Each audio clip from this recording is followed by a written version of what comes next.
The conclusion.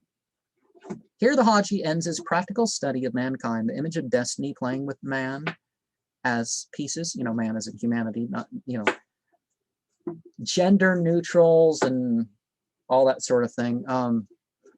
People get confused and think, oh, he's only referring to the men, and, no.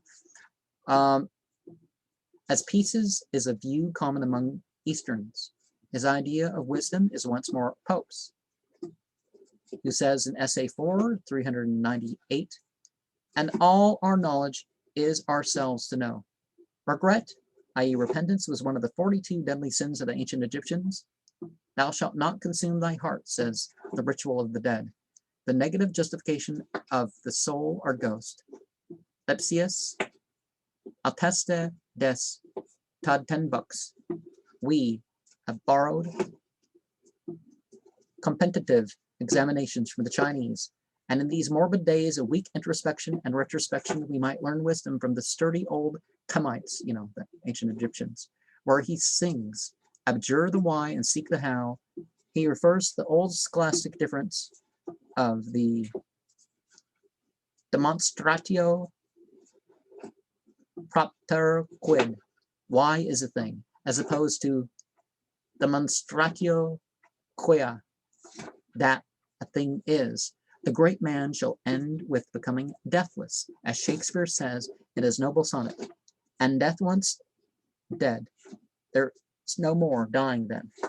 Like the great pagans, the Hâjî holds that man was born good, while the Christian, tormented by the things divine, cleaves to the comforting doctrine of innate sinfulness. Hence the universal tenet, that man should do good in order to gain, by it here or hereafter, the enlightened selfishness that says, act well and get compounded interest in a future state. The allusion to the theistic word apparently means that the votaries of a personal deity must believe in the absolute foreknowledge of the omniscient in particulars as in generals. The rule of law emancipates man, and its exceptions are the gaps left by his ignorance.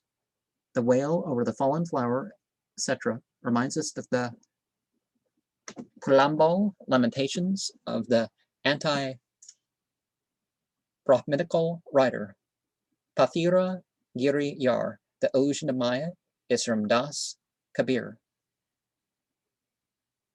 Maya mare naman mare ma'armar gaya sarir. Illusion dies. The man dies not, though dead and gone the flesh. No.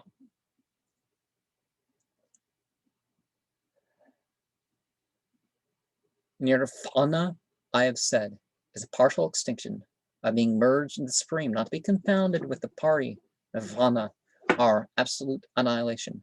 In the former also, dying gives birth to a new being, the embodiment of karma deeds, good and evil, done in the countless ages of transmigration. Here ends my share of the work.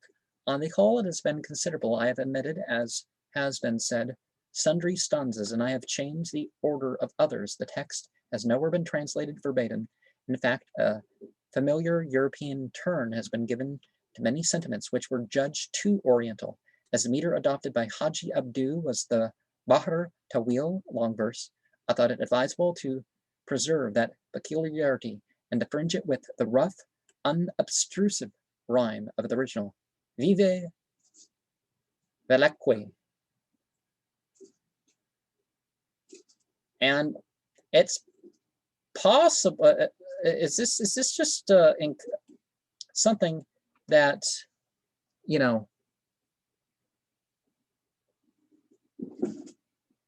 was pseudonymity of his own belief system, or did he actually encounter somebody? Now, one of the say he did encounter somebody.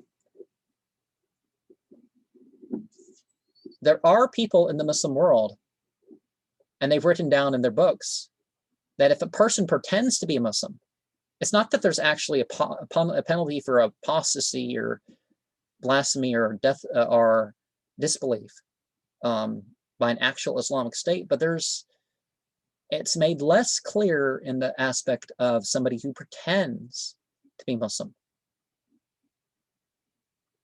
So why are they pretending to be Muslim? We need more context for some of these things. And some, there's not really the context, other than there's some people that, like, for example, in Al-Kafi talks about how people, they claim to be Muslim, and when they were asked about it, they weren't. They didn't believe in Muhammad as a prophet. It's like, well, how can you claim Islamic dispensation if you don't believe Muhammad as a prophet? And therefore, that's why they weren't fasting and all that sort of stuff.